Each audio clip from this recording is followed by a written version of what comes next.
5 years and still talking. This is GabNet, the Great American Broadcast Network. Talk like you've never heard it before.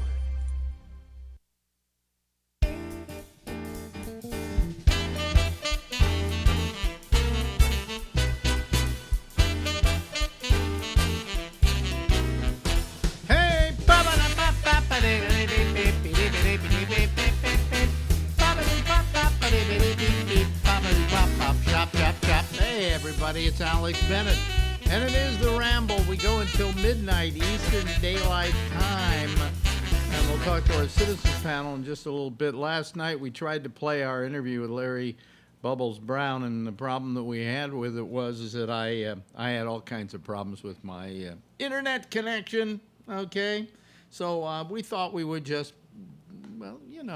try it again tonight. So once again, let's talk to Bubs. Ladies and gentlemen, his name is Larry. What's your last name? I think it's Brown. Brown.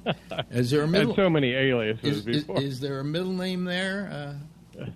No middle initial. No middle initial, huh? But there is a nickname, and we like to call him Bubbles because he's so effervescent, right? Yeah. Now, who named you that again? I keep forgetting. Paula Poundstone. Paula Poundstone named you Larry Bubbles Brown. And it stuck. It stuck. Now, did it stick? Like chewing gum in your hair. Did it stick because you kept using it or because... No, I never liked it, but other people kept using it. Oh, so everybody thought it was funny to call you Bubbles. Yeah. Mm-hmm. Yeah, so... And now it's just like when we're in even private conversation, I refer to you as Bubs. Oh, yeah, most people call me that, which is fine. Yeah. In fact, I make a file out of these interviews, and the file starts is named Bubs. So, that's the way it goes. Did you ever think of Larry Brown? Lawrence Brown is your real name, right? Mm-hmm. Okay. Did you ever, when you got into show business, think about changing it? No. I thought that's Larry Brown. Certainly, it sounds like a short enough name. So it sounds like you're black. Yeah, because it sounds kind of boring, actually. It's simple. It's simple. And I mean, if I was named Larry Brown, I wouldn't change it. But my name is Bennett Schwarzman. And do you think I'm going to use that for show business? Bennett Schwarzman. Now, you know what's interesting is I as soon as it came time to enter show business, it was almost like a bar mitzvah. You had the ritual of picking what your name was going to be. Sometimes people would change their names even though they didn't need to change their names because their real names were fine. But they felt, I'm going into show business, so to feel like I'm in show business, I better come up with a show business name. Like I have this friend named Irv Jackson, and he does a show here on Sirius. Here on, oh God, I'm going back. It goes under the name Irv Jackson on the air. Now, why he didn't keep his original name? No, he doesn't use Irv Jackson. That's his real name. He goes by the name Jack Bishop. Now, why would you go from Irv Jackson to Jack Bishop? I often wondered that. So, I never could figure that out. In my case, what? I have here in my almanac the original names of selected entertainers. All right. Okay, we'll get to that in a second. But what I was just going to say is, with Bennett Schwarzman, I figured I better change it. Okay, because nobody would spell it right to begin with. It's Schwarzmann. They usually spell it with one T, with a T in it, and no N. Okay, one N. So I changed it to Alex Bennett. Alex was my father's first name, and Bennett was my first name. So it worked out. Okay, so I feel Schwarzman's would have been a great name for a deli.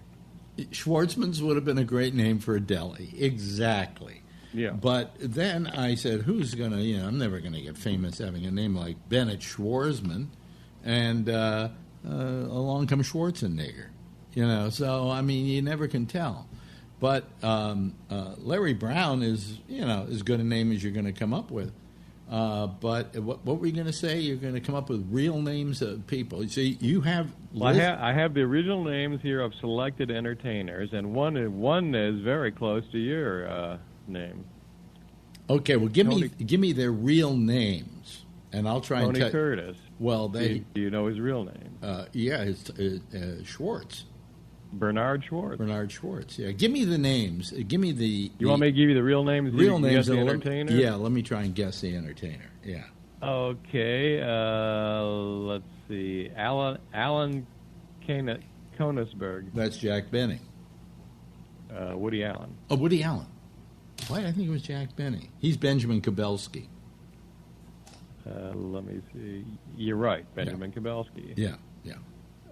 Okay.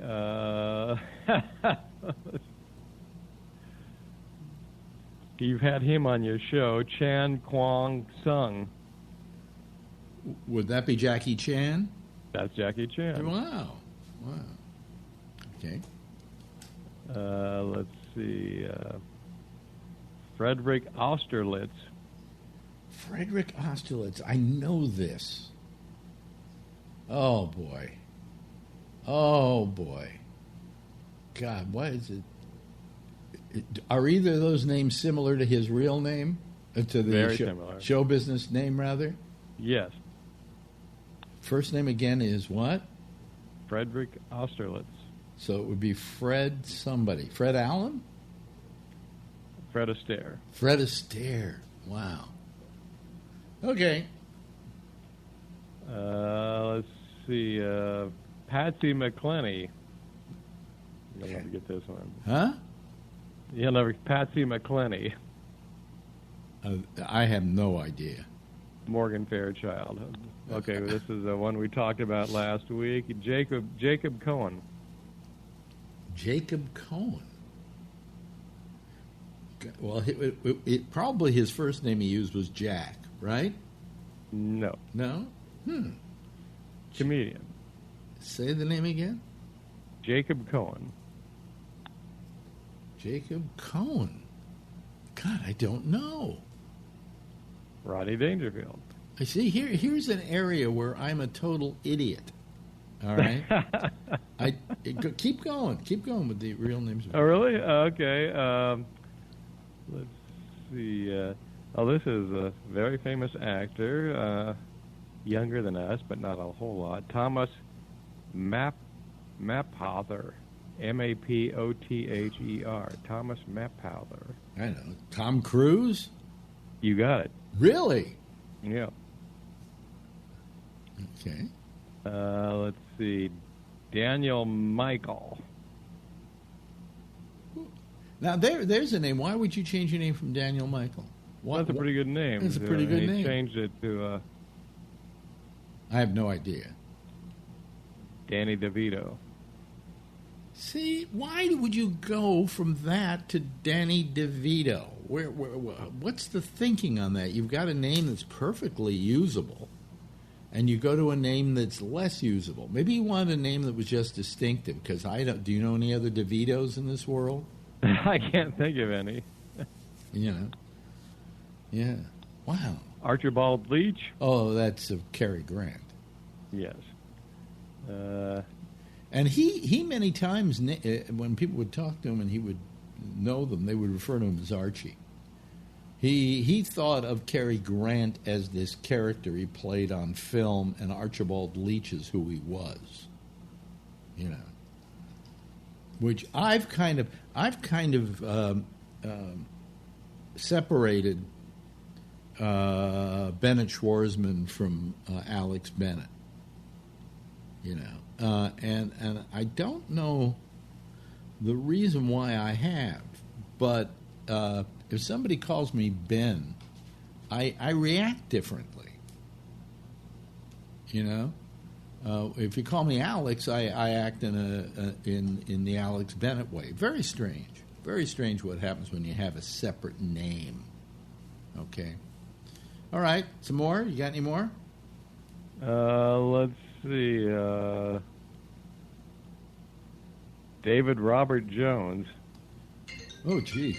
Oh, all my phones are deciding to ring at the same time. I can tell. Let me decline here.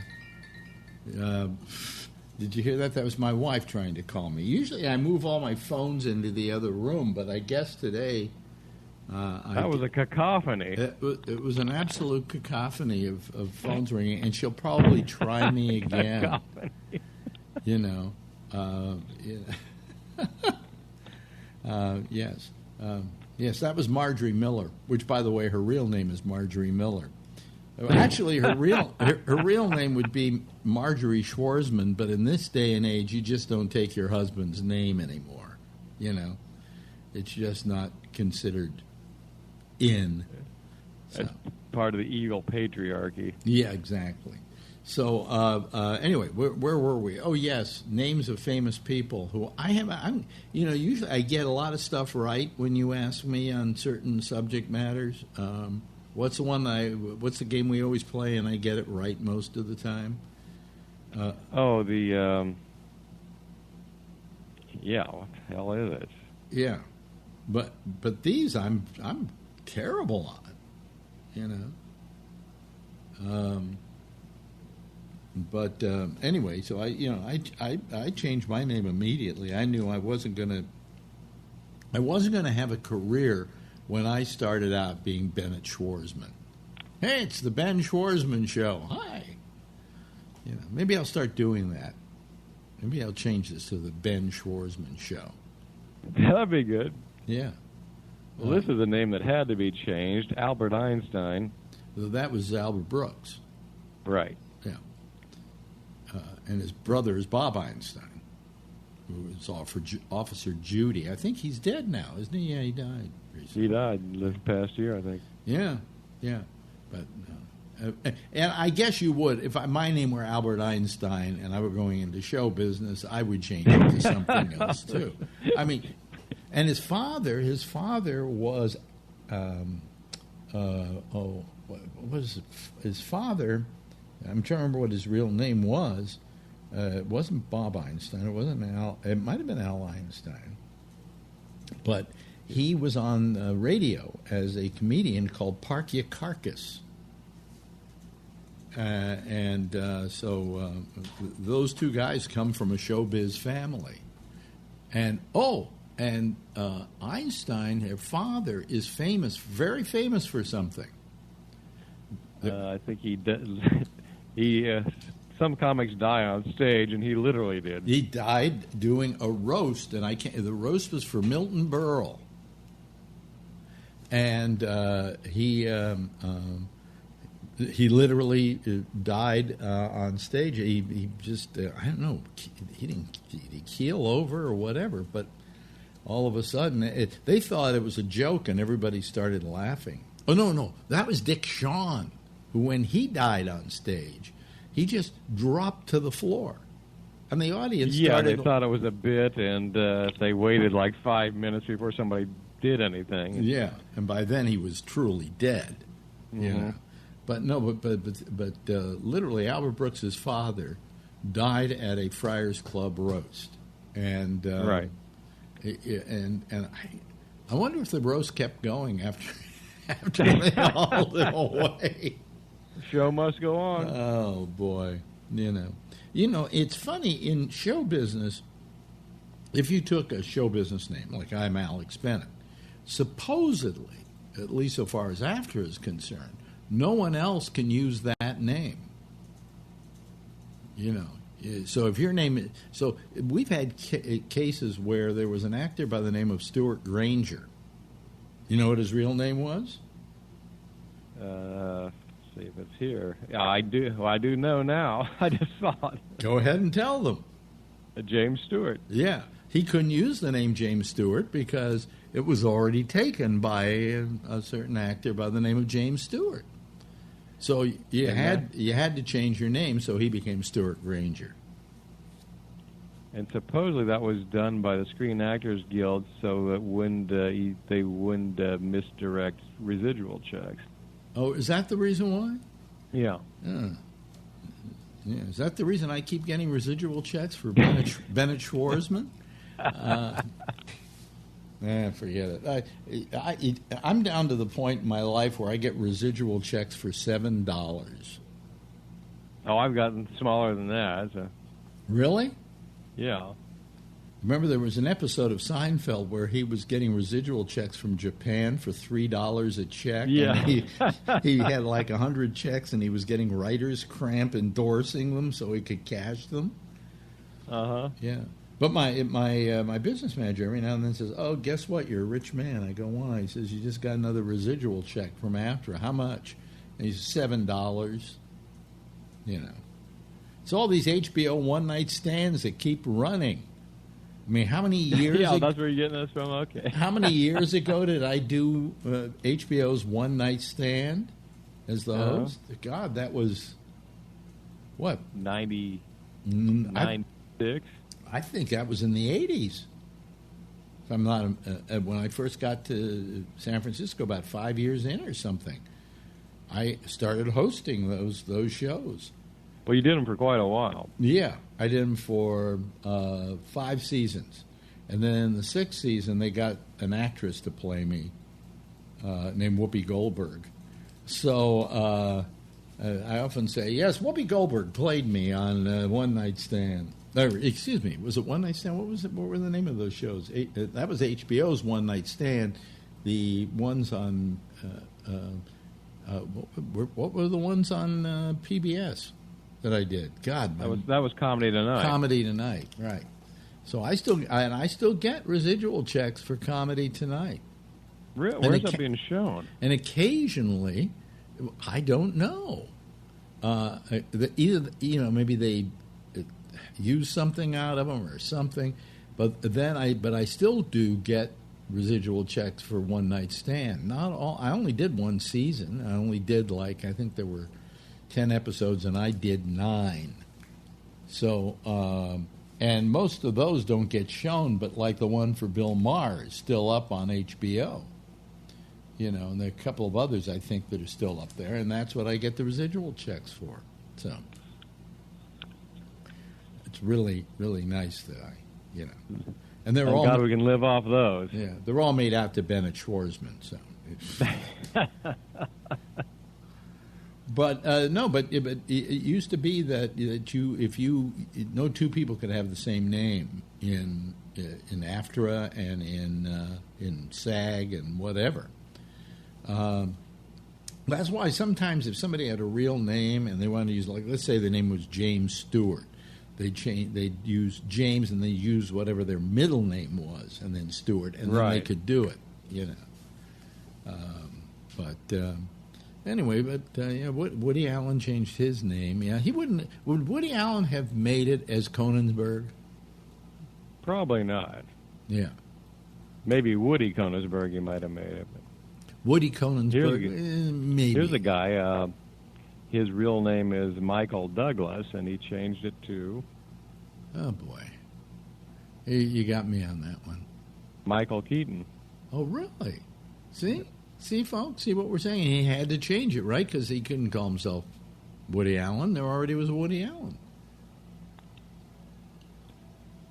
Reginald Dwight. Reginald Dwight. No, I know that one. Reginald Dwight. English singer. That wasn't Tom Jones, was it? No, Tom Jones was Thomas Woodward. Oh, well, wait a minute. Give me the name again. Reginald Dwight. Reginald Dwight, singer. God, I know the name, and I can't remember who the guy was. Elton John. Elton John, of course. Oh boy. And the great Eric Weiss. That's Houdini. No, you got that one. Yeah. Houdini obviously could not be his real name. Come on. Actually, he stole Houdini. He stole the name Houdini from a magician, I think maybe who was dead by the time he started doing magic, but he was a great magician called Houdin, which was like Houdin, and then he added the I to it and called himself Houdini. So, every year after his death, his wife would hold a seance trying to reach Houdini, Eric Weiss, because before he died, he made a pact with her that if I ever die, they went around disproving, psychics and mystics who could talk to the dead and so on. And they constantly went around debunking them and finding the various ways they were doing all the sounds and the noises and so on. And he said, if it's possible to speak to you from the dead, I will try. And so every year on the anniversary of his birthday, I think his birthday, not his death day, but on his birthday, they would hold a seance and try and reach him. And she never did, disproving that people could contact you from the dead, because he made a vow that if he could, he would. And she used to literally hold a seance once every year until her death, trying to reach him, because it was her vow to him that she would try. So, isn't that interesting? Yeah. Didn't know that. I guess they never connected. They never connected. Well, maybe they did later on when she died. Who knows what happens after death? I don't think anything. That's what bothers me. I wish I had a belief. I often have said that I wish I were one of these people who firmly believed in the afterlife, because then the idea of death wouldn't scare me. Oh, I'm going to go see Aunt Sadie. Goodbye. See you later, and die. That's probably why religions popped up, isn't it? Because people were so afraid there's going to be something after this. Well, my fear of death is almost crippling. I mean, I've got this thing where I'm dealing with the fact that I probably have prostate cancer.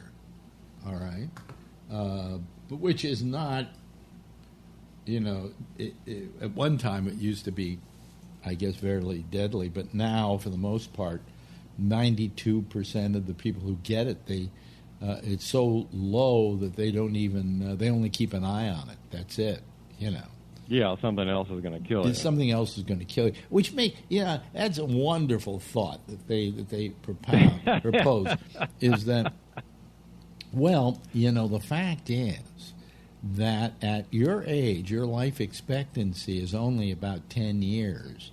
And so if you had a cancer starting now, it wouldn't kill you. Something else will kill you. And I'm going, oh, thanks. That's nice to know that I'm at that point where it doesn't matter whether I have prostate cancer, that it's usually so slow growing that if eventually it gets to the point where it could get me or get complicated, I'm going to be dead anyway.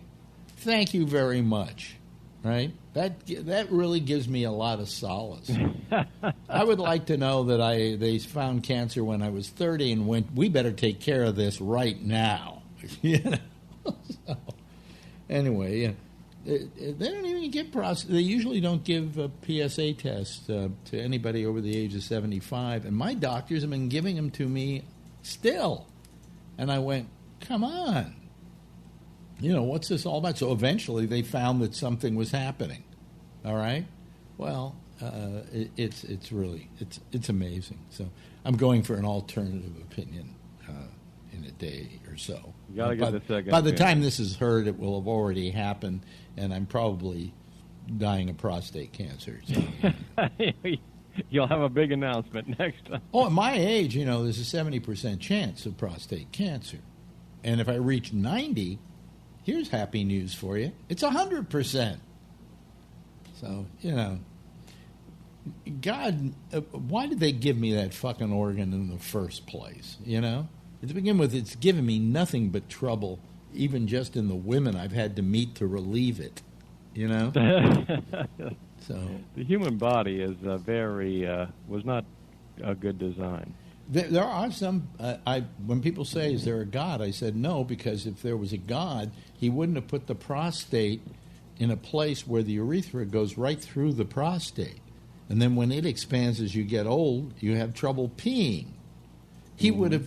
God, if he were in his infinite wisdom, would have taken that prostate and moved it over to the side, right? My proof exactly. If he's omnipotent, yes, he would have known that. Yes, and instead you just become impotent, But what the hell? The good news is, the bad news is I might have prostate cancer. The good news is I've lived long enough to get it. That's true. So what have you? Hey, listen, Larry, we've come to the end of yet another stimulating time here. As you hit the almanac, and we get some information on people who have had different names. Always good talking to you, Larry. You too, buddy. Ladies and gentlemen, Larry Bubbles Brown. 5 years and still talking. This is GabNet, the Great American Broadcast Network. Talk like you've never heard it before. I always love Larry Bubbles Brown because I love having time with him to have him quiz me on stuff. And he always comes prepared, ladies and gentlemen. Oh, well, look at this. Look at that. Look at that. I did this last night, and I didn't put the hat on. And I kind of like the way it looks, I kind of look, I don't know, what do I look like? I don't know. I look like shit, actually. Look, that interview we did, by the way, we did before I was going to have my my prostate biopsy, which I then didn't have because I found another doctor. Not one who would necessarily agree that I don't need a prostate biopsy, but he wasn't so fast to do one. Okay, and so he's my new guy. Let me see here. Let me start the Skype. Let's see. Is that working? It looks like it's working. Let me then make myself active so people can see that I have Skype going. And if you want to call us, we use a thing called Skype. And if you don't have it, go over to gabnet.net, and over on the right-hand side of the page is a whole tutorial on how you can get Skype and how you can call us and how you can be part of the citizen panel, which would make you a TV star. Isn't that good? Yeah. Should I put the hat on? Should I leave it off? Let me know. We have a chat line over here, which you can tell me whether you think I should do it this way or not do it this way. Ah, look, Charlie Wallace is calling, ladies and gentlemen. Let me see here if I can get Charlie into my citizen panel. I think he should pop up because he was one of the first people that called last night. Are you there, Charlie? Charlie, are you there? Are you there, Charlie? I'm here. Oh, okay. Turn on your camera. There we go. Let's see here. Where were you last night? I wonder if you were in the... and I just brought up Phil. Okay, wait a minute. What? Somebody's making noise there. Let me see here. Josh Wheeler. I think he was up last night in the first place. There we He was go. number one. Yeah. You're something wrong. You're a little loud, Charlie.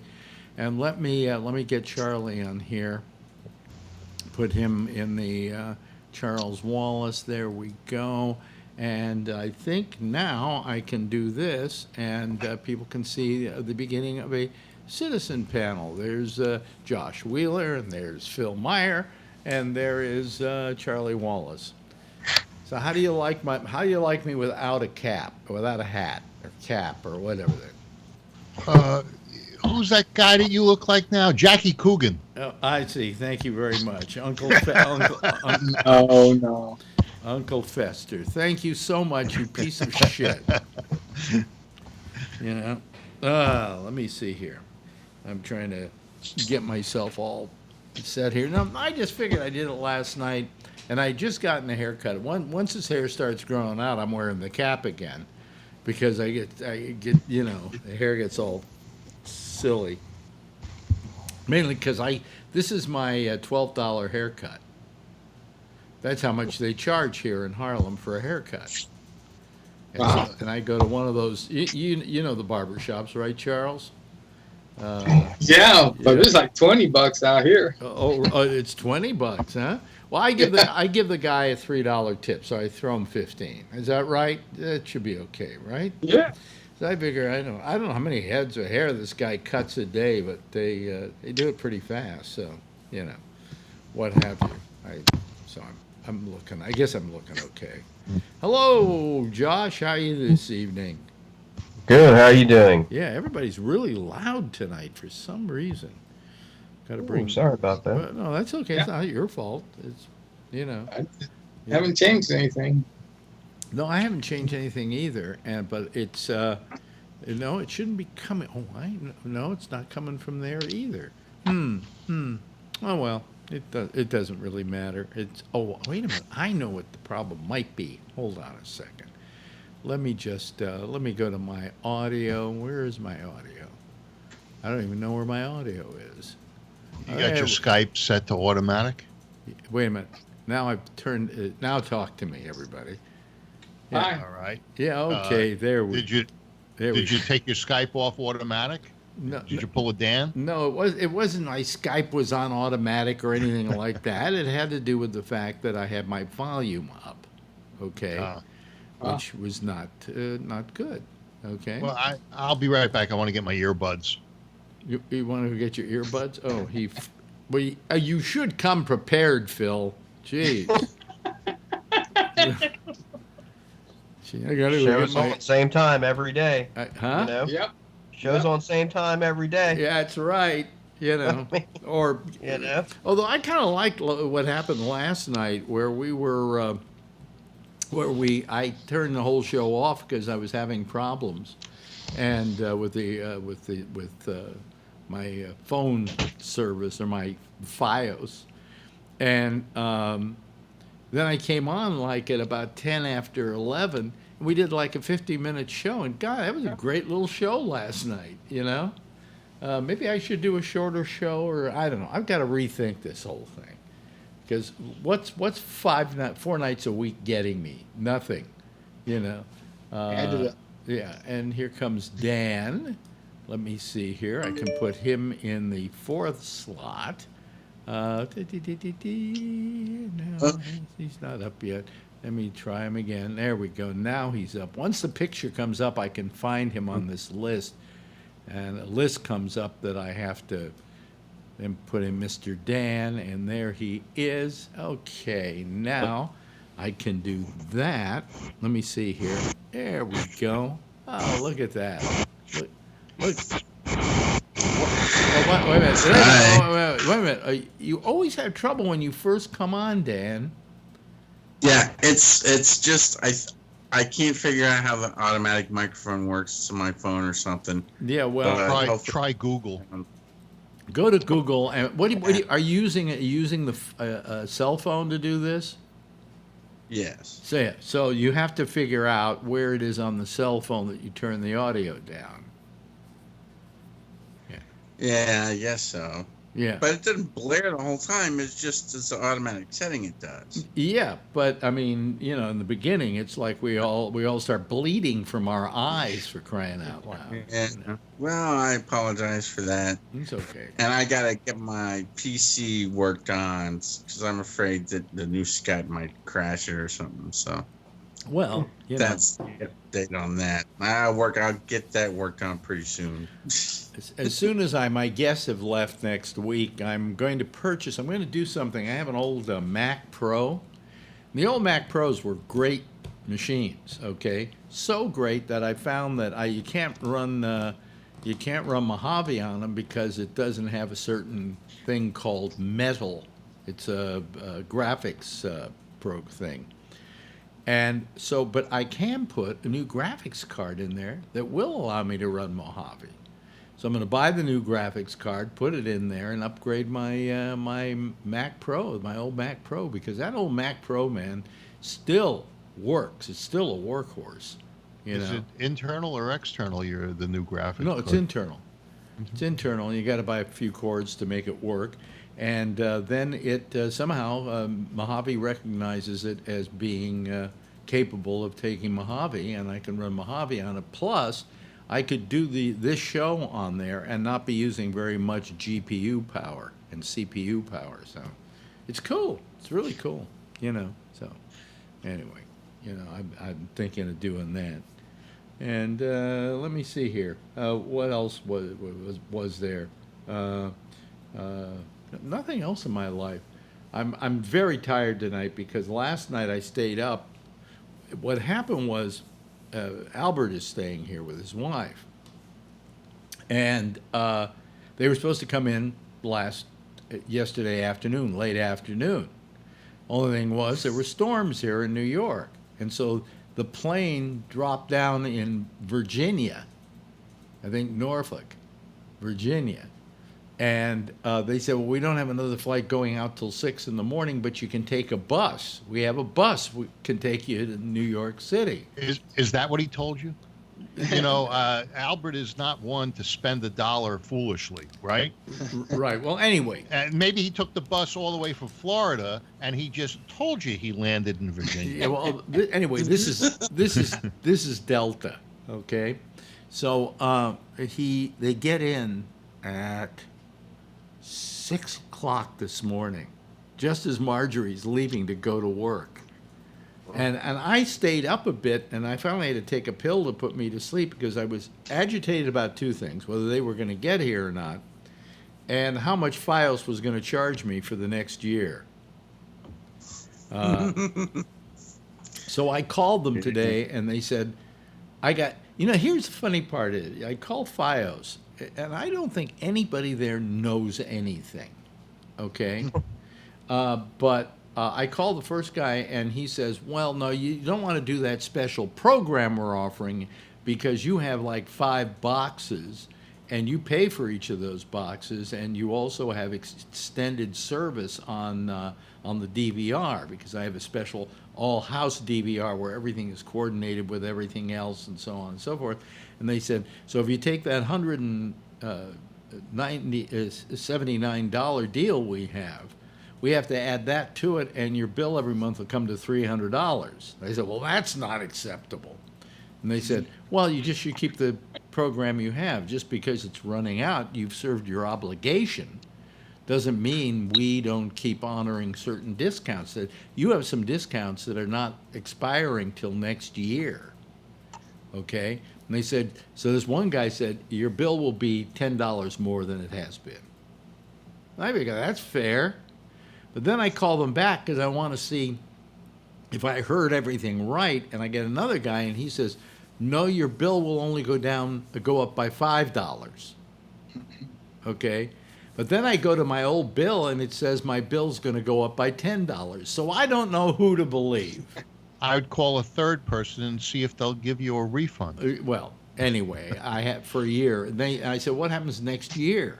And they said, well, then you just redo do a 2-year deal or something, or make it. He says, I could tell you what you could do now, but I can't tell you what you can do then because I don't know what the discounts are going to be a year from now. Except for the fact you don't want change. Why don't you call Spectrum and see what they offer? Well, I don't need that for a year. Okay. I know, but maybe you can make these guys match a different deal. I left Spectrum because I couldn't stand them any longer. Okay. All right. I left Spectrum because they were charging me way too much. I mean, even at this will be $250 I'm paying for my cable service. Okay. But I have 5 boxes in this house, and I've got the gigabyte throughput on service. on the internet, so on. So, but they were charging me $325 for bullshit. Why don't you cut the cord and just get the couple of services you want? Here's what when you say cut the cord, people go, okay, you better go cut the cord. Show those sons of bitches, cut the cord. But you're not cutting the cord because you're still taking your internet service from them. Yes, but I am not obligated to get like all these channels like QVC and all of those things and the Chinese channels.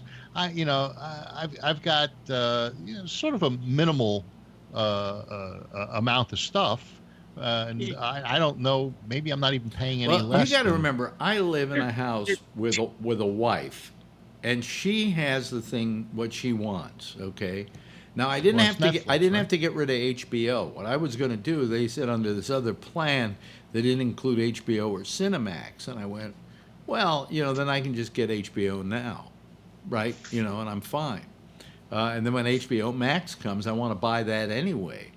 And I'm just wondering if HBO is going to make a deal that if you already have HBO and you want HBO Max, it's only a couple of dollars more.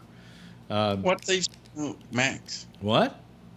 What's HBO Max? HBO Max will be HBO plus ESPN. Okay, I guess their paid service, and also Hulu. All for $16.95. Disney's doing that. Disney Plus. No, the Disney is coming out with Disney Plus. I'm going to subscribe to that. Because they're going to be having a lot of stuff like Doctor Who. I think is Doctor Who going to be on Disney Plus or HBO? I can't remember now, on one or the other. But what's going to happen is there are going to be so many of these fucking things. I'm going to be paying more for all these services together than I am for cable now. Yeah. You and I, Alex, watch CBSN. Yeah. And on there in the morning they have this they talk about that they're not getting certain things on CBS, or CBS is not on certain networks, and I think it's no, it's on. They were having a fight with DirecTV. That's it. Okay. And it was their local stations weren't being and I don't know, maybe the network too. CBS. Well, if they weren't broadcasting the station, I think that they weren't getting. They weren't on DirecTV. They just made a deal though. Oh, okay. It's been those made. disputes happen a lot, don't they? Those disputes happen a lot. Well, that's what Alex was talking about. On the screen, it says if you want such and such on DirecTV, call DirecTV's argument was to CBS, why should we have to pay you more to carry CBS stations than we do already? Because you've already got your own cable, internet channel in what's it called? CBS. Yeah. All Access, yeah. All Access. All Access. I had it. I let it go. Yeah. You have All Access. You've got CBSN. You're doing all these things. Hello to, I want to say hello to Patrick, because he's joining our little merry. But why didn't he come up here? Hold on a second. Oh, because I didn't do that. All righty. So I come will, up because he's sitting. I will do that. Okay. There we go. Anyway. CBSN, so what they're saying is, hey, CBS is doing a lot of stuff that has nothing to do any longer with us, and why should we be paying extra money for something that is already out there for people to get in other places too? So this is going to go on for quite a while, but you're going to find that most of these networks are going to say, hey, we got our own little channel going here, and you can get all the NBC shows and the old Will and Grace, shit like that. And how much of this will the traffic bear? I mean, are you all willing to pay $6.95 a month for a service? No, I'm done. I got Sling, Netflix. I even let the Showtime go. There was nothing on. I have Netflix that I'm paying for. I let the Hulu go too. Yeah, but I'm paying for Netflix. Netflix is getting $16 a month out of me. Because you don't have to. Well, if I want their 4K service, yeah, I do. Yeah. And then I have Hulu for $11.99 a month, and that's Hulu without commercials. I'm paying so I don't have to get it with commercials. So there I'm starting. Then you'll add maybe $16.95 if I want to get HBO Max, and I think the Disney thing is going to be somewhere around $16.95. Before I'm through, I'm going to be paying $100 a month for all these these extra apps. So how much will the traffic bear? And when they start competing with each other, how cheap are they all going to get? I don't know. Right now, maybe they're all in cahoots. Well, no, but I mean, look, if you've got Disney, and you've got AT&T with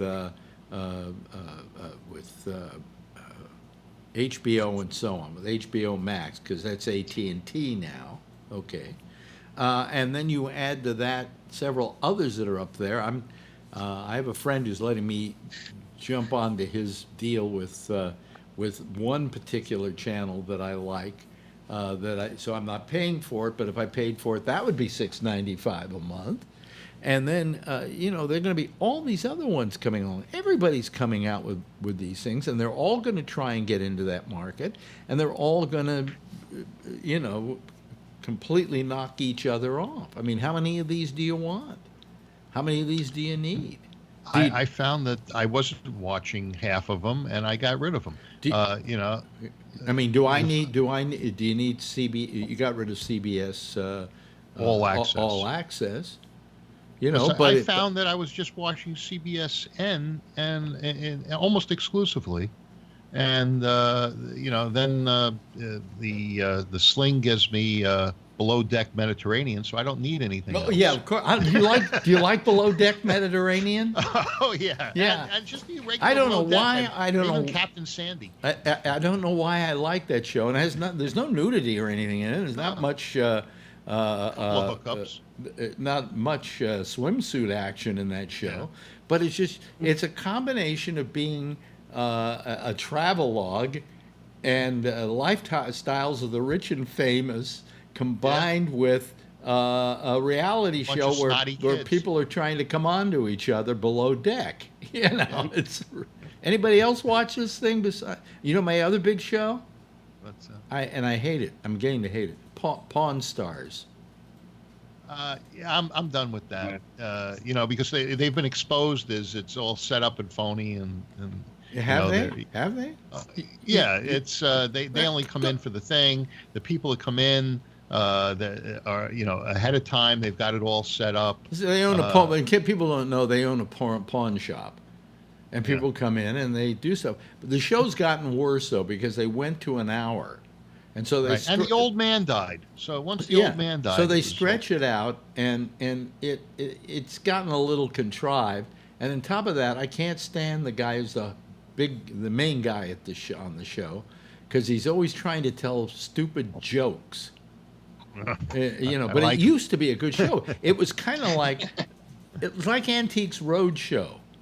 But I like Antiques Roadshow. I think that's one of the best things, on TV.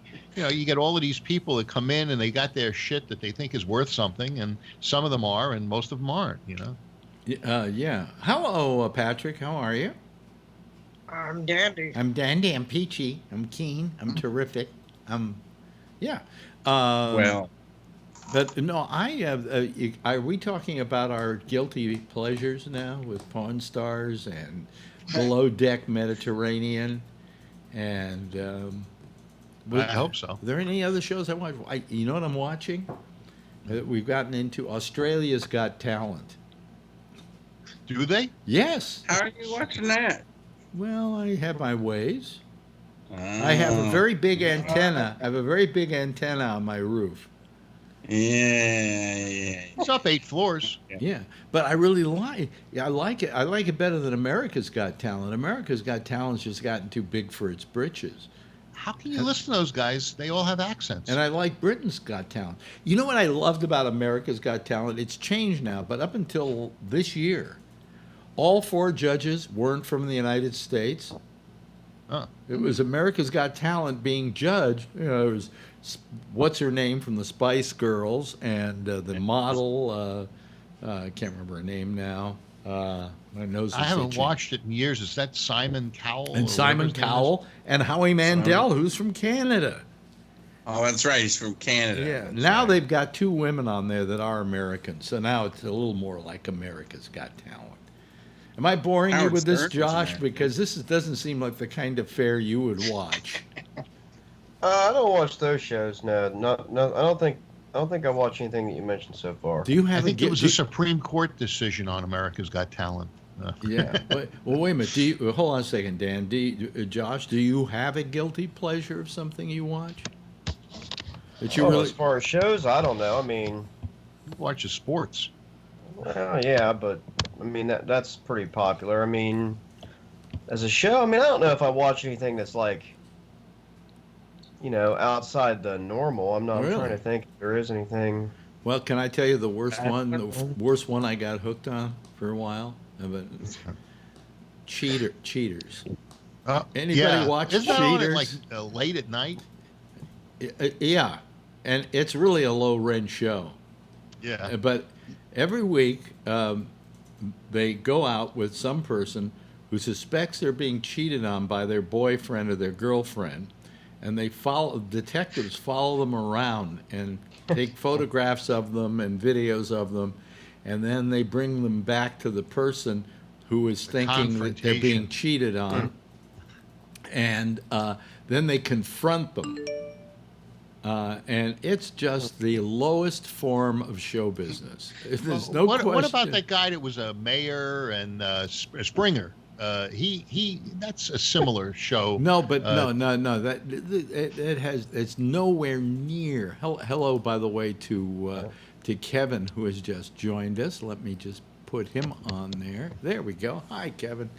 No, Springer is a different deal altogether. Yeah. Oh, and I like the guy that was the security guard on Springer. He's bald and he's got his own show now. Steve Wilco, yeah, I like him too. Yeah. He's always got the DNA results. Yeah. Well, yeah. Like Maury Povich? I don't watch him. You are not the father. Yeah. Oh. But Cheaters, for some reason, I just like to see people catching other people cheating on other people and be glad it isn't me. So. Yeah, I don't watch anything probably like that. I mean, my biggest thing now is there's so many shows that they make, and then like they're not consistent when they come back and things anymore. Like especially I don't really watch anything on the major networks like ABC, NBC, and all that. But it's just things tend to go away for longer than they were. Like I've been waiting for Homeland to come back for like 2 fucking years now. Like where's it at? I don't know. It's coming back, but it's its last season. Thank God. So they say, and then sometimes the next day you'll read an interview where they're like, well, we don't know, it depends. I mean, it's just like, it's like you just never know. I mean, I don't know. But I don't know when it's coming back. It should have been back by now, like 6 months ago, and you're still waiting. Here's what I hated. There's a channel called the DC channel. DC Comics has the channel. And they're doing some very good programming on it. They did a show called Titans, which was terrific. They did a show called Doom Patrol, which is coming back again for another season. And then they did Swamp Thing. Remember Swamp Thing? There was a movie, several movies of it, about this guy in the swamps who's a Swamp Thing, right? And I started watching it. After the first episode went on, DC announced they were canceling the show. But they were going to run the 10 episodes they had done already. Yeah. Now, my question is, what is supposed to now be my investment in this show? Right. Why 10 episodes? Yeah, why? Yeah, that's been my problem with some of like Netflix and Amazon and all them is I almost wait now and watch shows later. Mm-hmm. Because I'm worried that they'll make a show and like you say, I'll watch, the first season, which might only be like 8 episodes or whatever, and then they don't fucking bring it back. Renew it. Why does it take so long to get another Better Call Saul or... here's what I don't understand. How do you cancel a show after the first episode runs not being able to see what the reaction is from the public, because remember, this is on an app. This is not on a network. And so therefore, it's not like they get immediate results on this. They have to look at an overall arc for like 10 weeks and see how many people were watching it and liked it. People might suddenly catch up to it by the third episode and say, well, I want to start from the beginning and whatever. But no, you cancel it after the first show? What is that all about? They had a focus group, and the focus group said, cancel this. Focus. Yeah. Yeah, focus group, you know. But you know, that kind of pisses me off. There is a show I watched on Amazon, a show. Does anybody here watch Preacher? No. No. Am I the only one? Preacher's really terrific. It's really a very good show, and fun. And the same people who did Preacher, Seth Rogen and his partner Evan Goldberg, did this one, which is by the same comic book writer that did Preacher, and it's called The Boys. And The Boys are four guys. That's on Netflix? No, it's on Amazon. Oh, okay, yeah. I saw the banner for it. It took me a while. A couple episodes, I wondered whether I liked it or not. As it went on, I really got to like it, and by the end, I went, "This is terrific."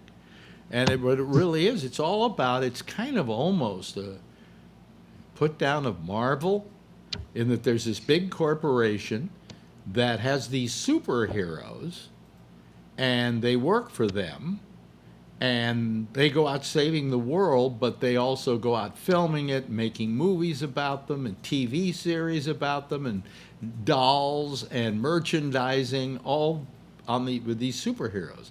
But it turns out that when you get up really close to these superheroes, they're all totally fucked. I mean, they're not nice guys. They're not heroes. And these four people are really out to expose them. I won't tell you what goes on, but I really enjoyed it. I thought it was really well worth watching. And it was worth watching because I looked it up, and they've already signed it for another season. Okay? So I'm going to be happy again next year.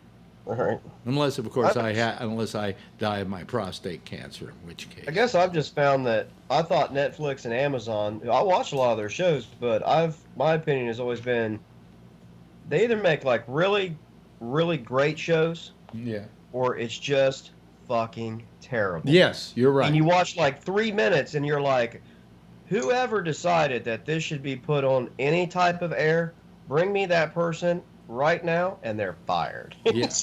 And they fucked up Sense8. Remember Sense8? That was the first season was great, and then it just fell apart.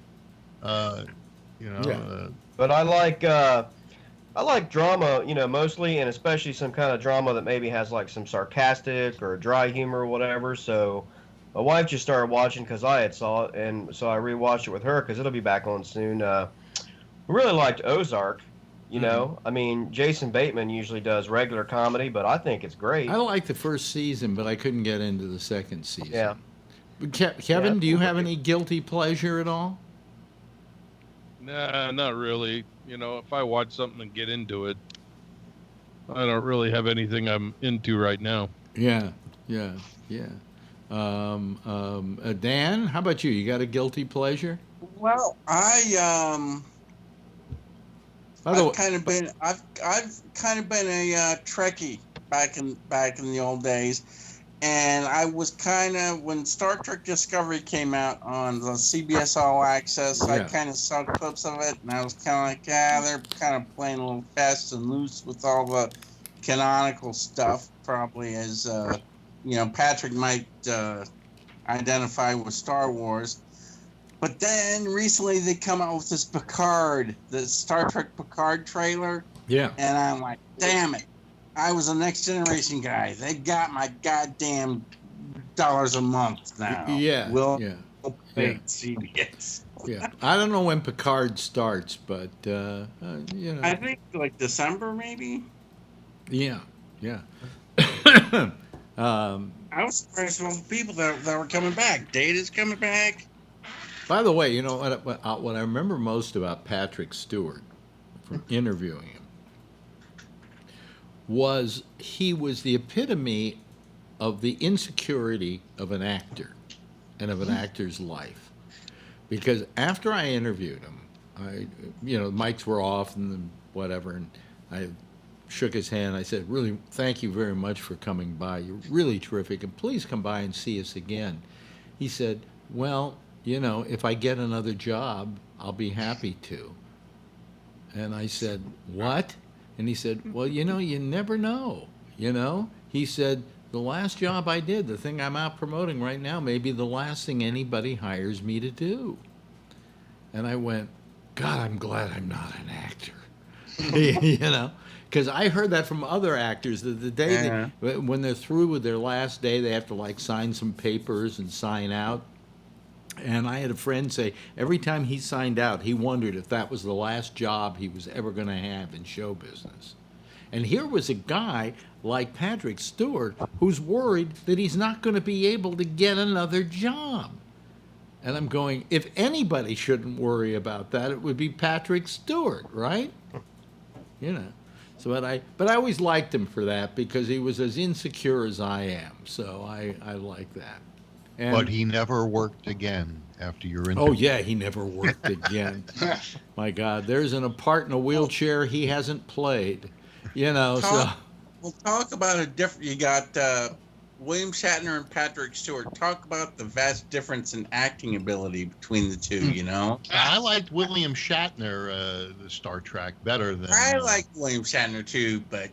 And the characters, but Scotty's not coming back.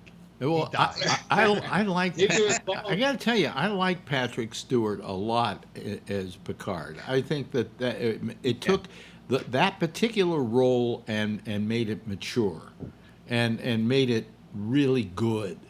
Whereas, Shatner was a cartoon.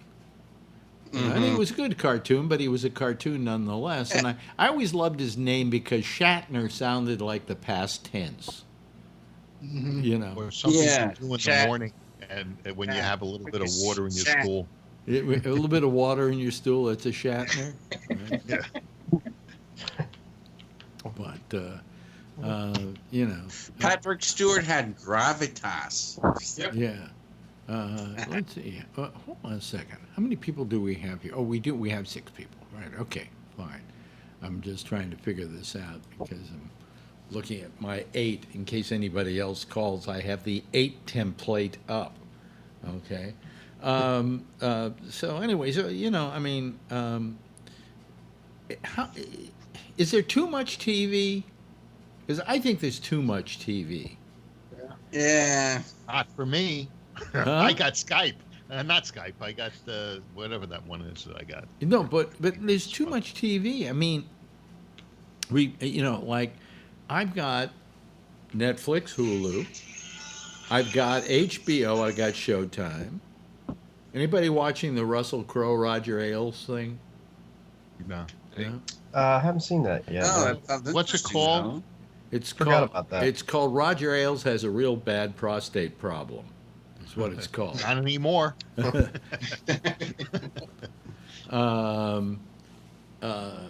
And Seth MacFarlane's in it, by the way, and he's pretty good. Yes, I see that. Yes, we have Charlie holding his hand up. Yes, Charlie. Yeah, you talk about whether there's too much TV or not. One of my greatest fears of death is that I'm going to die with a whole bunch of shit out there on the DVR and I'm never going to get to see. Well, my big fear is I'm going to die and they're going to open up my computer and find all my porn. That's what my big fear is. Yeah, First world problems. Huh? First world problems. Right. Just put a really good password on it, and you protect that. Yeah. And nobody will ever see it. Yeah. I just wonder why there's no room on this disc. Well, something. I have a. I bought a what we call a. What do you call those disc arrays? NAS. No, it's not called NAS. I think it's called disc. No, NAS. NAS. Oh, NAS, and yeah. and I've got 11 terabytes of space on it. Okay, of usable space, because what happens, what I love about it is if any one of the drives go bad, all I have to do is replace it, and I haven't lost anything. Okay, but I still have 10 terabytes to use up, and I haven't used 10 terabytes. I haven't even come close. And there's not enough good porn to fill it up with, so I've got to find other stuff to fill it up with. So what I'm using it for is to archive these shows, the videos of these shows, because I know that if it ever goes bad, I just pull out the hard drive and put in a new hard drive. So yeah, my Drobo has 5 drives. Yeah, and it's a RAID 6, so I could lose 2 drives and still be able to regenerate. Chances that you're going to lose 2 drives at once, though, is pretty, Yeah. Well, and I still got I've got 5 8 terabyte. Well, let's not bore people with this, but basically, I got 21 terabytes after the 6. Oh, good. That's fine. That's good. You ever going to use them up? I don't think so. It's all just photos. The only thing I put on that is photos. What happened to Kevin? Kevin, we lost your picture. Oh, there he is. There he is. Oh, he's coming back. Well, yes, Dan. Sorry, I pushed the wrong button. Yes, Dan. You said you were keeping old shows on those old discs. Mm-hmm. What about maybe like on a weekend or something, pulling out something old and playing it? Like years gone by. We already do that on the weekends. We play, the best of shows and stuff on. How far back do you go? Oh, I have every show we've ever done on Gabnet. Oh. For all the different shows. Okay. All right. All right. Does that answer your question? Sure, I guess so. Can you play only shows that Dan was on? I even have the one show Josh did. Yeah. Yeah. We should bring that back. Yeah. Well, we should play it some night, just in retrospect to see. Yeah. Yeah. But anyway, where was I going to go now? I have nowhere to go. I have a couple of items here. Hold on a second. I actually did a little prep. Whoa, that's new. Alex did prep. Did you drink that stuff? Oh, let me see here. I have my receipts for my dental work. Yeah. Oh. By the way, I think I'm going to be out something like $2 or $3 grand if I have to have this one tooth. What do you call it? What's the thing they do? Root canal. Rooted. Oh. Yeah. So I don't know. I've just figured, what the hell, So I spend all my money. It's no big deal. God forbid I should die and have some of it left over. Do you want to? That's the advantage to knowing when you're going to die, because then you would know how fast to spend your money. And yeah, I guess it is. That makes sense, doesn't it? I read this article today about I love it. Tomorrow. A Detroit Red Wings player that made $13 million, and now he's walking around homeless with gauze wrapped around his feet in Canada.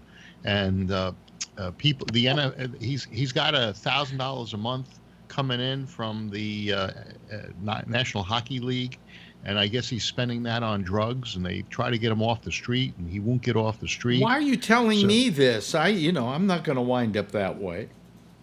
Well, if you spend it all first, Well, here's the part that bothers me. I'm going to go out and spend this maybe $2 grand to get the root canal with the crown on it, and then I still have some other teeth that have to be done, and then I'm got to do the implant, which looks like that's still 2 years away because of my dental. I went in for the implant, and she wound up seeing so many things that were wrong that we haven't gotten around to that yet. And the money for that, next year I have to wait till the first of the year to get some of the work done, because that's when my dental plan replenishes itself to $2,500. But anyway, the implant, if you wait 2 years, might even be cheaper than it is now. Well, here's the problem. See, I'm thinking they're going to fix every tooth in my mouth. I'm going to have just a beautiful mouth, folks. It's just going to be perfect, right? And I'm going to drop dead. So what good does all this work do me, you know? I'll just make sure they fill it with gold. See, and then Marjorie can have your mouth extracted, and it's an investment. Yeah, exactly. There you go. But you're assuming I'm going first. Aha! Right. By the way, my friend Jack Garfine, you know Jack. Yeah, how's he doing? He's doing great. He's getting married this weekend. Oh, At 88. Awesome. Oh, wow. To Natalia, who's a lovely, wonderful woman. We love her dearly. But anyway, so is the cat going to be the ring bearer? Yes, it's not a bad idea. Actually, they should bring the cat. Yeah. Anyway, do you know what happened 50 years ago today on August 8th, 1969? Abbey Road. Huh? Abbey Road. Well, what about Abbey Road? They walked across the street and the album came out, and right? they walked across the street and took the photograph, and then but here's the question: what was the Beatles' last recorded album? Oh, wow! God, I don't know. Well, see, I heard somebody say that Abbey Road was their last recorded album, but that was their last released album. Yeah, because they broke up not far Let after. It Be was released after Abbey Road. When they Let It Be was recorded after Abbey Road. It was in the can. They went and did Let It Be. They released that first, and then Abbey Road was released. I know, I was around for it. Because they had all kinds of weird stuff going on like that. They had stuff that they'd release, and then they had in the can. It was already recorded, and it was weird. Let me put it this way. The day that Let It Be came out, I was at WMCA in New York, okay? And somehow at WMCA, I don't know how they did it, we're always the first to get a new Beatles album on the air. And we got... Not WABC, they were WA Beatles C. Yeah, right. Well, we got them first, okay? Yeah. So we got Let It Be first, and we played the whole Let It Be album. Do you know what we had on about a week later? Abbey Road. It had been finished and in the can, and somebody we knew got a hold of it and got it to us. But Let It Be was the album that they were promoting at the time. But Let It Be came out, and then Abbey Road came out. But Abbey Road, I believe, was recorded, physically recorded, before Let It Be. Does that sound right, Kevin? It sounds right. Yeah, I remember weird stuff going on around that time. Yeah. It was, but anyway, you're right. It was 50 years ago today, Sergeant Pepper taught, on August 8th, 1969, the world-famous band stepped out from London's EMI recording studios to stride single file across the black and white stripes of Abbey Road's nearby zebra crossing. I'm using the British term. Did you like that? Okay. Anyway, with photographer Ian McMillan balanced on a stepladder and one policeman stopping the street's light traffic. The Beatles crossed back and forth 3 times, led by John Lennon, followed by Ringo Starr, Paul McCartney, and George Harrison. I should have actually asked that question for you to tell me what order they were in. Well, yeah, because John's the pallbearer, right? Yeah. And, because Paul's dead, Number 9. You know something? You're giving me a flashback to the whole thing I did with the Paul is dead shit. Yeah, I thought that was fascinating when I heard about that. Yeah. The whole Paul dead thing. I always thought that was neat. That whole story. It actually, although other people lay claim to it, that whole thing started on my show here in New York. Oh, that's right. They sent you to London, right? But here's what happened. I was on the air one night, and some guy calls me up and says, Paul is dead. And I said, what? And he started going into this whole thing about why Paul was dead and how you could look at the albums and you could see this and you could see that and whatever. And we discussed it, and some other people called up about it, and it went on for a couple of hours. And then that was it, right? Cut to a month later. Somebody else picks it up. I come into work, and the person at the front desk says, so you're going to talk about the Paul is dead rumor tonight? I said, what? And they said that there's a rumor going around that Paul's dead because of all the album covers and everything. I said, I did that a month ago. And then we forgot about it. But somehow it had taken root and exploded into this whole thing. And now all other disc jockeys claim, I was the first to do it and whatever. But no, it started on my fucking radio. It actually started out in the Midwest at a college.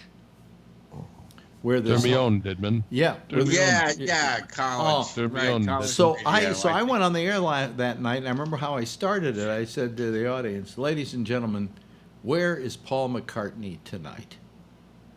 And then we went into the whole thing about the Paul is dead thing and how, certain things about the album, because I had remembered what we had done a month earlier. And people started calling in, and then all of a sudden I did a 5-hour show every night. God, 5 fucking hours. 5 hours. And we talked. We were playing our records backwards and everything. And we were talking about it, and now I'm finding myself playing records backwards and forwards and shoving them up my ass and playing them. And we're analyzing everything on every album cover. And, the guy on the Abbey Road, and it wasn't the Abbey Road, was it the Abbey Road cover? No. What was it? There was one album, and they said it wasn't Paul because Paul parted his hair had his hair parted on the other side or whatever. Sergeant Pepper. There was nothing being considered that perhaps the negative was reversed, But anyway, we went on with this thing, and so I go back on the next night, and people still, that's all they want to talk about. Okay, so we're back on the case again.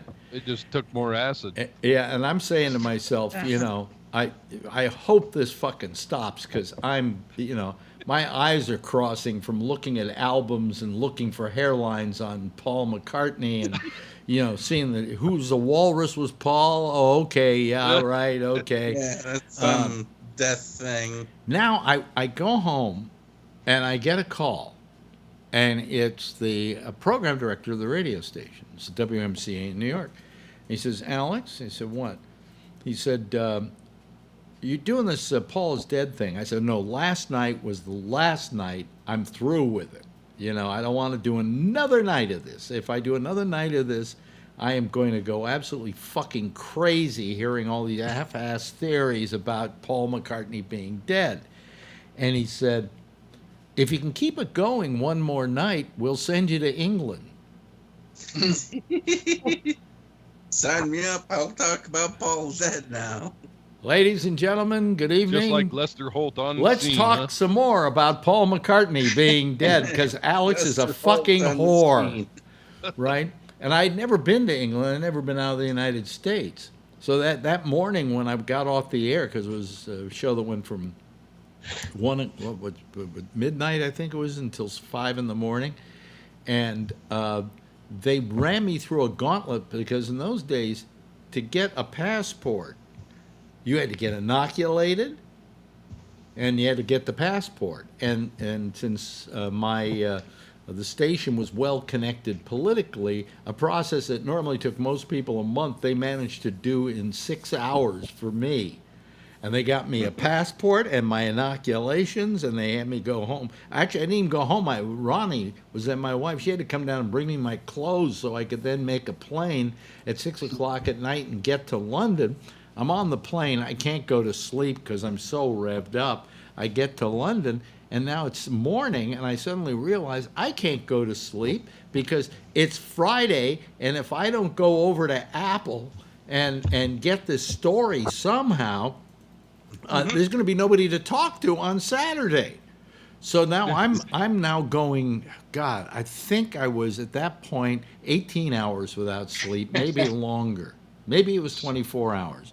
So I wind up at Apple Records, and this guy Derek Taylor, who was the head of the Beatles press secretary, greeted me and said, "Welcome. We know you're here from WMCA, one of our favorite radio stations." And then all of a sudden, they were representing these Hare Krishna people who were then coming in and playing Hare Krishna all over the office, you know. And thank God they were doing that, because that was keeping me awake, because I was, you know. And suddenly, Derek says to me, "Would you like some hash?"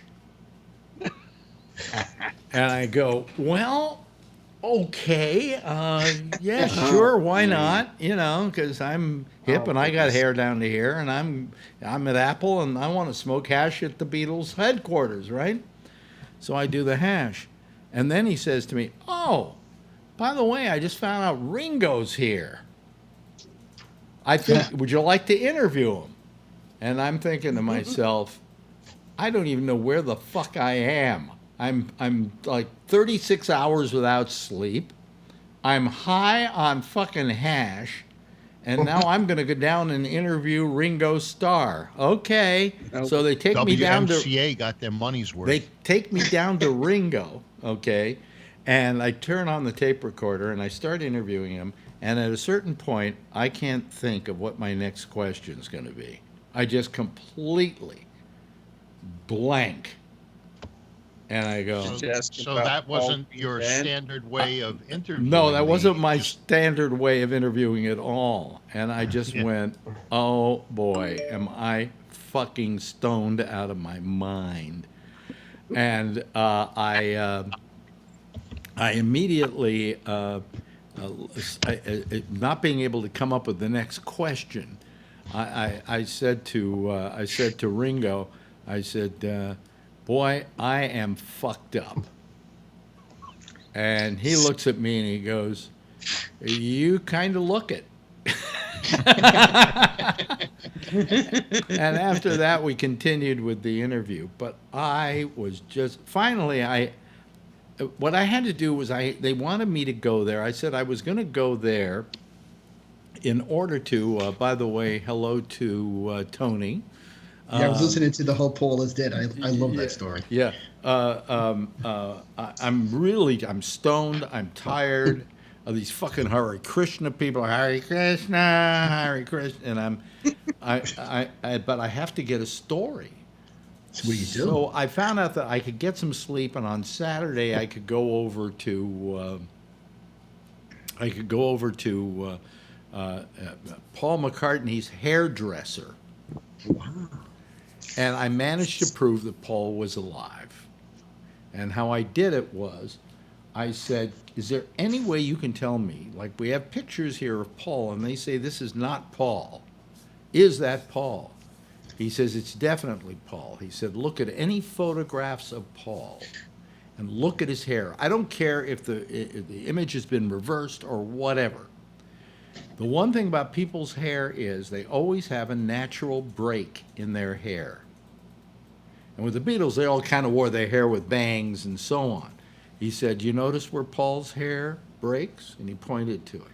He said, "Look at any photograph of Paul, even the ones that are supposedly taken after he was dead, and it's his double from, you know, Manchester or whatever. Just look at where the hair breaks and you'll see." And so that was my detective work that proved conclusively that Paul McCartney was alive, because Paul McCartney wasn't coming into Apple that day to talk to me. Okay. So you fell for that Paul McCartney is alive thing. He is dead. No. I actually, the premise I went over there on was, I didn't want to go over there to say I'm out to prove that Paul McCartney is dead. I was going over there to prove that he was alive. Okay, I didn't want the onus on me that I was going to prove he was dead. But that was the whole thing. The one thing I did manage to get to Ringo about, and I still have the Ringo interview here somewhere.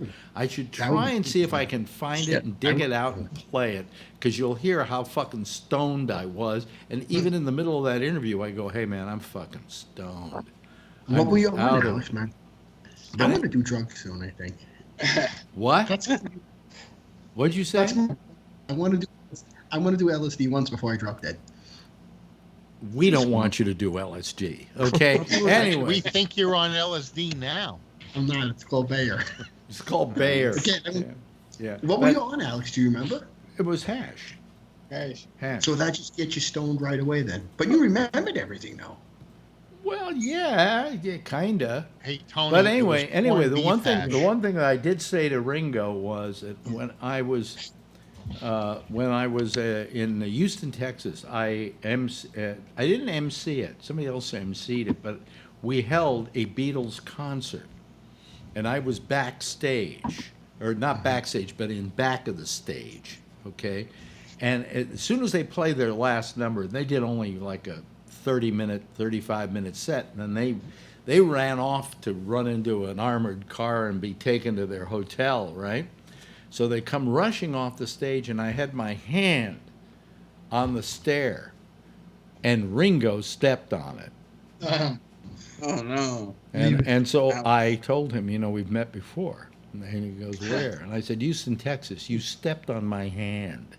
And he said, "Oh, I'm sorry, mate. I'm so sorry I stepped on your hand." I said, I never washed it again. Okay, Yes, Dan.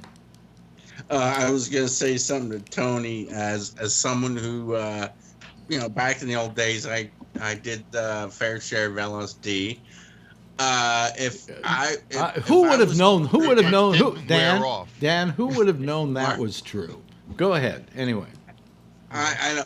Well, I was just gonna say to Tony that if I went into your house and took a couple hits of acid with those walls and the curtain, that would be a hell of an experience. I would just be mesmerized looking at the walls. They'd be moving around and stuff like that. Wait till you see my mother.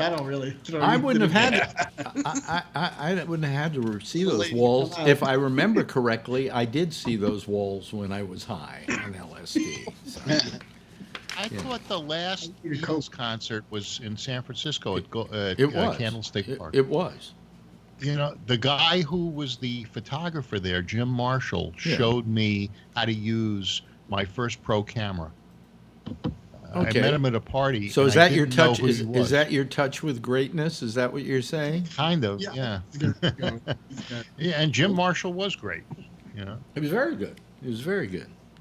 But anyway, so the Beatles, it was released, the album was released on September 26, 1969, so that was about a month later, and is regarded as the band's best.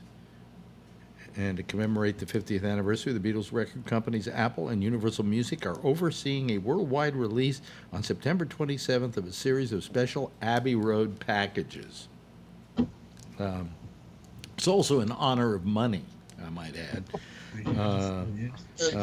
In a written foreword to the anniversary edition packages, McCartney recalls the Beatles' recording journey had gone through many twists and turns, learning curves, and thrilling rides, and we were still wondering at the magic of it all. Something, I got to tell you, in an interview that he did, they said that they didn't know what to call that album. They had all kinds of weird names for it. I think he named what a couple of them were, and he said, we finally said, well, we're doing this at the Abbey Road Studios. Why don't we just call it Abbey Road? And he said, sure. And they said, okay, quick, let's go take a picture. And they went out and took the picture, and that's how they came up with the name Abbey Road. It was just it was the last thought they had, but it seemed like the best one. Yes, Dan. Did you mention that Abbey Road was considered the Beatles' best album? That's what it says here. But I don't. That's kind of a Herculean task to determine, but I don't know. I don't think it was their best. Hard to say. I think the Wait album was up there for me. But Well, I think most people would agree that their best album, if we want to think about it, was Sgt. Pepper. Yeah, Sgt. Pepper. Just because it was a complete. The White Album is they're all so racist. good. The White Album is racist. Yeah. Do you know when it first came out, they all had serial numbers, every copy of the White Album, embossed on the front cover. And when I was getting mine from the record company, because the record companies were giving us free copies, I went looking through all of them and said, I want the lowest number possible, and I got a very low number, and I think I sold it years ago. Did it say not for sale on the label? No. Oh, because usually when you got the free ones from the record company, it would say not for sale. No. No. You know, I forgot what they. You know what I still have in storage, and Damien, if you're listening, since you're in charge of my storage, you might be able to find it. I couldn't get rid of it. As I have a test pressing of The Who by Tommy by The Who. Test pressing. In fact, it has a mimeograph page on it that lists all the titles of the songs. And at the top it says, Tommy, a rock op. What was it called? What did they do? A rock oh, opera. I see. Yeah. I see. I remember what it says now. It says Tommy, an opera, and then they put a caret in there, and somebody wrote in rock. Oh wow! Yeah, and I have that, and it's a test pressing. It has no label on it, and it was a test pressing, and I tried to sell that once, and I didn't get a price on it because the guy who was valuing, because I was getting rid of my entire record collection, who was valuing the record collection, could not put a price on it because of the nature of it. It was a test pressing. He didn't know how to value a test pressing. Did you sell the copy of They're Coming to Take Me Away, Haha album that I loaned you? I think I actually threw that in the garbage, Phil. I hate to say that. You fucker. Hey, a quick question about that. What is, you said They're Coming to Take Me Away. What is the flip side when you flip that single over? It's backwards. Yeah, just play the song backwards. Is that all? I couldn't remember that. No. Yeah. Really? Yeah, it's backwards. Life is beautiful. Well, that's the 45. The 45 is backwards, but the album didn't have that. Yeah. Boy, was that a terrible record. Oh. Yeah, it was number one. Fine. I liked it. I'm a Dr. Demento fan. So on WMCA, it was number one, and then the Trogs Wild Thing, I think, pushed them out of.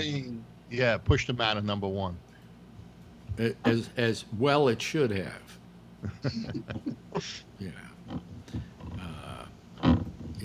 I still like They're Coming to Take Me Away. Yeah. Do you remember the words at the beginning? Remember when you ran away? Remember when you went away? Ran away. I got on my knees and begged you not to leave because I go berserk.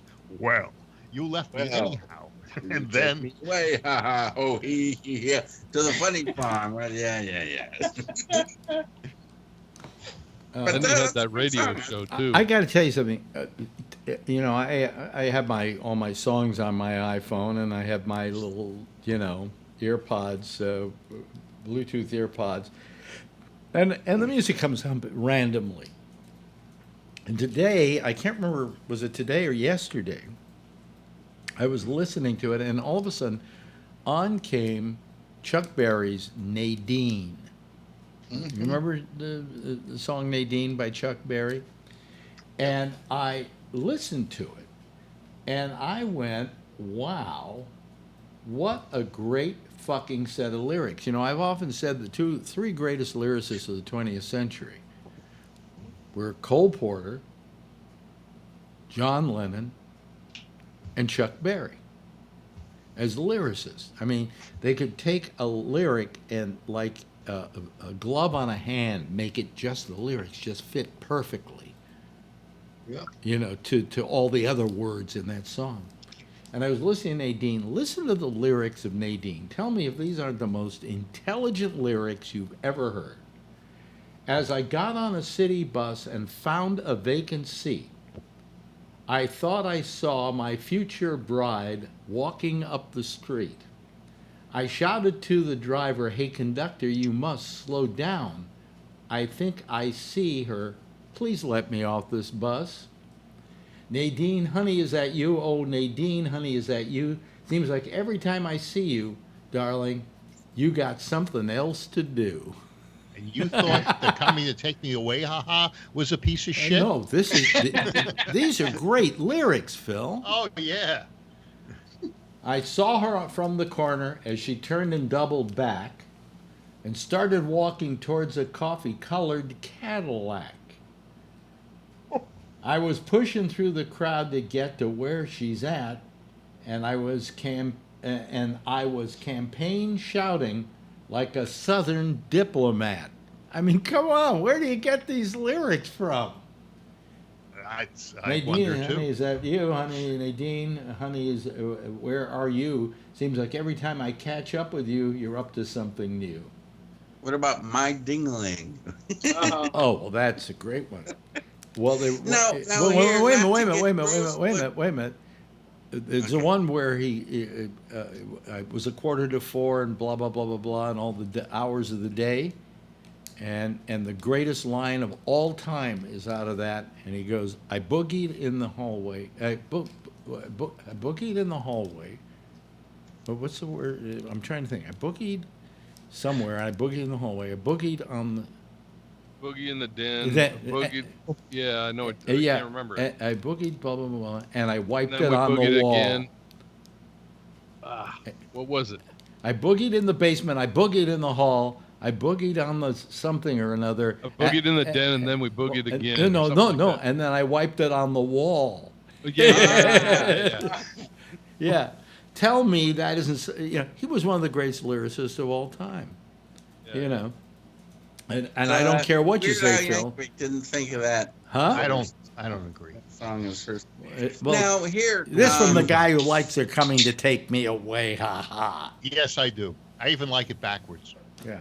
What? Well, here now, not to get gross, but I've heard rumors about Chuck Berry that he was into kind of some weird. Yeah. Oh, absolutely, like absolutely. There was a tape, a videotape that was released of him fucking some woman, and at one point or another he says in this on this tape, what was it? Something like, "Hey baby, it's only pee."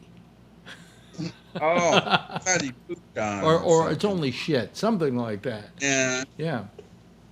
But yeah, he was like the R. Kelly of the 50s. Yeah. Well, he spent time in jail, you know. Oh, yeah. For taking a woman across state lines for immoral purposes. That was against the law in those days. Chuck was a weird guy. Chuck, the story I heard about Chuck, and it's getting a little late, that's why I'm getting a little vague about stuff. But the one thing I heard about Chuck is that anytime he would play somewhere, he would demand, because this is just being black and in the South and just the way that black artists were treated in those days, he always wanted his money up front, and when he went on stage, he sang, and it was in his back pocket. You know, and he did that consistently. So I mean, but I mean, I think he's one of the greatest lyricists of all time. He certainly is the man who invented rock and roll. Although he's not credited with having the first rock and roll record, but he certainly popularized rock and roll. Do you know what the first rock and roll record ever was? I know it if I heard it, but I can't think of it. No, you wouldn't know it if you heard it. Was it an Elvis Presley? Nope. No. Big Mama some woman, right? No. The first actual rock and roll record, okay, was Caveman did it. He pushed no, the rock. I'll tell you. I'll tell you who did it. It'll surprise you. Ike Turner. Huh. And it was called Rocket 88.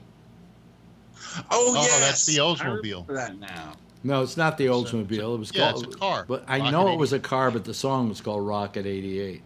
Yeah. Who knows if they didn't name the car after the song? You know.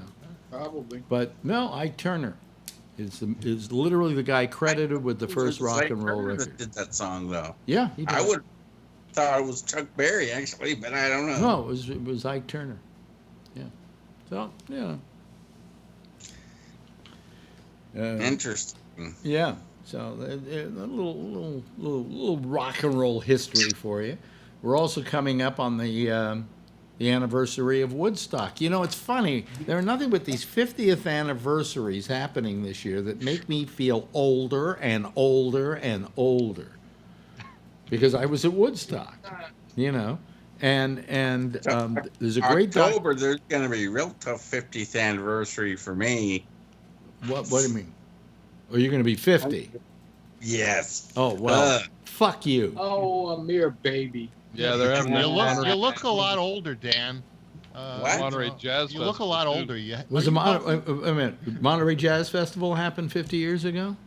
Yep. Oh wow. Jeez. Jim Marshall took those pictures too. Yeah.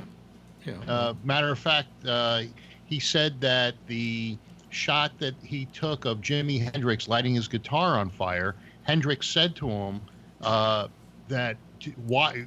Get ready. I'm going to do something, and be ready." And that's when he said it. He got the stuff and set his guitar on fire. By the way, they did a little tribute to Woodstock on CBS Sunday Morning last week, and they had a couple who were there, and they had the couple reminiscing about having been there and so on and so forth.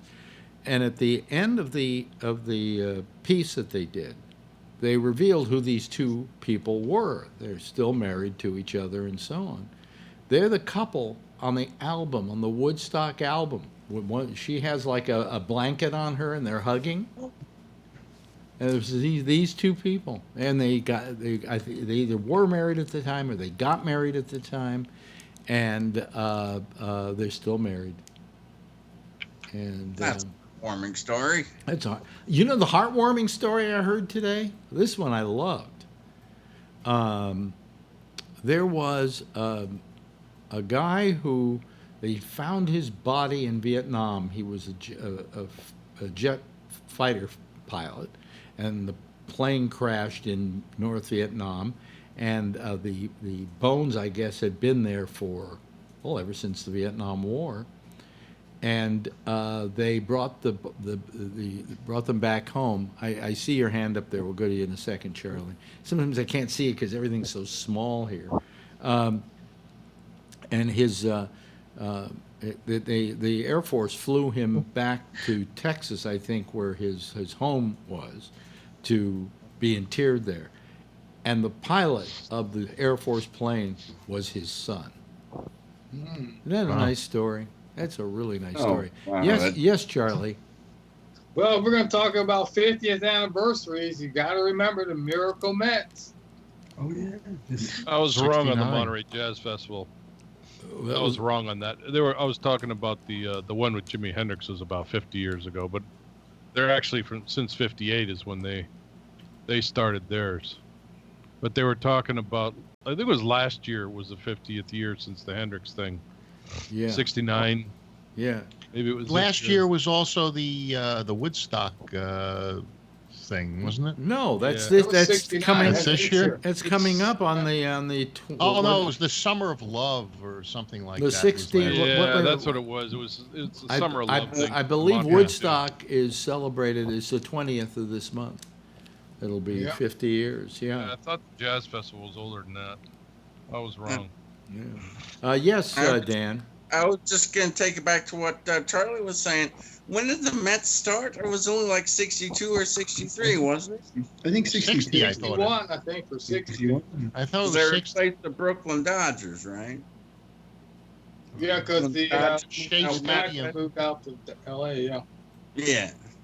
So that's pretty quick from 60s. You know, new teams, you don't think they're going to get to the World Series so quick. But here was the problem with the Miracle Mets. You know, when they started the Mets, they started because the Dodgers obviously left New York City. And the reason when the Dodgers left New York City, so did the Giants. And the reason, you know why the Giants left, right, Tony? That I don't know. I forgot why they left. They were paid by the Dodgers to go to San Francisco, so they wouldn't be the only ones on the West Coast alone. Because you remember there were 3 teams here in New York City. Yeah. And so they started. What was the third team? There were the Dodgers, there were the Giants, and there was the Yankees. When somebody had to fill Rob up, would know that. Somebody had to fill up Chavez Ravine, so they created the Mets. And the Mets were the worst team in the history of baseball, practically, in the beginning. So bad that Joe Garagiola was famous for saying the great thing about going to a Mets game is the excitement of knowing that when a ball goes up, who's not going to catch it? You know, but wait a minute. But they played. They were so terrible. They played to sell out crowds, and the reason they had sellout crowds is nobody wanted to root for the Yankees because the Yankees always won. Yeah, but here was this team they could go out for, these underdogs, and root for them. And the minute that year came and they won the pennant, their attendance went down by 50%. Yeah. That's funny. Yeah. They were like the lovable losers, like the Chicago Cubs were. Yeah, exactly. Yeah, I went to day camp. You know what team folded for them to win that pennant? Baltimore. The Chicago Cubs. Ah. Okay. Yeah. Yeah. When I went to day camp, I was pretty young, and they used to have a thing called You would have Color to be Wars. pretty young to go to day camp, Phil. Yeah, and they had the Color Wars, and one team would be the Yankees, and the other team would be the Mets, and all the loser kids were on the Mets, and so I was always on the Mets team. Yeah. So I mean that but I mean. It just seems like everything is 50th anniversary now. Yeah. I'm going. And the Man on the Moon, 69 is a real seminal year then. Well, it is a very seminal year. I mean, we've got a lot of things both culturally Did Kennedy and get killed too, historically. Alex? Bobby Kennedy died that year? 68. Kennedy. Oh, Bobby. 68. Yeah, he was 68. 68. Yeah. And Martin Luther King was 68 too, right? Yep. 68. Yeah. April 68. I think Bobby died a couple of months after Martin Luther King, didn't he? Yep. Yeah. Yeah. Because Bobby, when Martin Luther King died, he was the one who told the people of wherever he was. I don't remember. Now here's a headline story. The headline seems to be very funny. And you want to read on because you want to figure out what this is about. But the headline reads, Wayne Newton hit with lawsuit over monkey bite. Monkey bite? Monkey bite. I figured he gave a woman a hickey and she decided to sue him, right? That's what I would think the story was. Didn't he have pets or some sort of Well, he's being zoo sued at home? by a Las Vegas woman who claims a veteran crooner's pet monkey bit and injured her daughter during an invited visit to Newton's showpiece mansion nearly 2 years ago. She seeks $15,000 in damages. Hell, if I were Wayne, I would just dig into my pocket and peel it off, you know. Yeah. On behalf of her daughter, in a civil negligence complaint filed Wednesday in Nevada State Court, the suit, which does not describe the nature of the alleged injuries, claims the monkey attacked Genevieve without provocation during the tour of the singer's former estate known as Casa de Shenandoah. Maybe it's time people stop letting their children go to the mansions of famous singers. Yes, you're absolutely right. That's a little weird. For Michael, what's his name? But no, you're absolutely right, Josh. There was another guy I used to know years ago. And it was because he used to play the Cork Club in in Houston, and I got to know he and his brother quite well. It was his Wayne and his brother, the Newton brothers, they were known as. And Wayne had just had this hit called Dunkashane, and yeah, so that was some of my early life too. God, all the people I've known have done better than I have. God, they've always. He was on the Lucy show a lot. She used to feature. Oh yeah, Wayne. yeah, Really? yeah. In his day, he was quite a performer in his day. Yeah. I mean, he would come on stage and do everything, and then dare you to not think he was great. You know, he'd play the banjo, and then he'd play the flute, and then he'd play the trombone, and then he'd sing, and then he'd dance. And I mean, he was the consummate performer. He was amazing. You know that medley he did, They're Coming to Take Me Away, haha, Donka Shane. And then he'd pull out his monkey and spank it. You know, there's something about you and that song, Phil. You know, Napoleon the 14th. Napoleon the 14th. And he's actually still alive. He's a record promo guy from Philadelphia. Yeah. I forgot his name. Yeah, yeah. That's awesome. Then he just you know. He did the record and the album. That was a big song. That was a big Yeah. record. You know, that was no small thing. But wasn't that his only hit? Huh? Yeah, it was his only one. Oh, that was his only hit. Absolutely, it was his only hit. Yeah, there was no follow up to that. What did they do with what did they put on the album, for Christ's sake? I remember some of the songs. Oh, really? I live in a split level head, and let's see, there was a few others. It'll come to me. I in a could second. never figure out why that record was a hit. No. It was so different, you know. But you had idiot stuff like Ray Stevens and it was. Ray He Stevens had a radio show too. Monster Mash. Yeah, but Ray Stevens wrote some pretty good stuff, though. You know. Yeah. They were they parodies? Ray Stevens? No, stuff weren't parodies. Comedy. Ahab the Arab and things like that. You know. Well, anyway, stuff like that was popular. They were called novelty songs. Some of them, most of them were parodies, but they were called novelties. Dr. Memento. Yeah, we don't seem. He came after. We don't seem to have any of those anymore.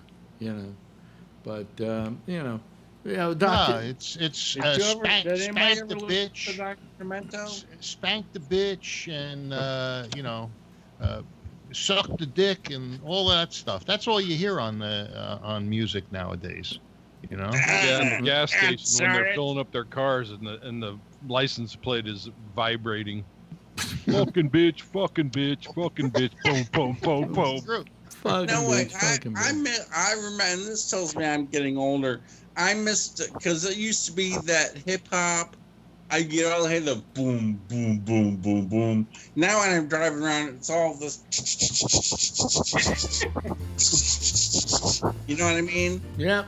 Hey, there's our Yeah. little theme song going off there. All hi-hats. You realize we've gone through this whole time and haven't mentioned the T word one time tonight? Tomorrow we That's a good thing. He was giving a Huh? It's a no Trump zone.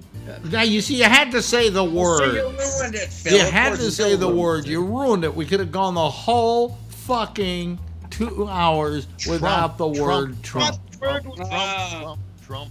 Tomorrow's another day for him. Yeah, oh boy. Anyway, hey, listen, I want all of you to do what we always have you do, and that is give a big wave goodbye to the audience out. Oh, you're doing that, right, Patrick? Thank you, Josh. Thank you, Phil. Thank you, Charlie. Thank you, Dan. Thank you, Patrick. Thank you, Kevin. Thank you, whatever your name is from Queens. Tony. That's it for tonight. Wave goodbye, everybody. Do that thing. Yeah, do that little thing you do. And hey, this kind of looks okay, doesn't it? Huh? You like that? Huh? That kind of works. It works for me, I guess. I don't know if it works for you. Thanks to our citizen panel for being with us as I unceremoniously hang up on them. And I want you to stay tuned next for Jack Bishop. He's going to be here with a little program called The Intersection. Call him, will you? Okay. And then tomorrow night at 9:30, of course, it's Damian Chaplin, and it's The Exchange. And then tomorrow night, 10 o'clock, same time, same station in life, it'll be me, Alex Bennett, saying, as always, if you see her, tell her I love her, okay? Bye-bye, everybody.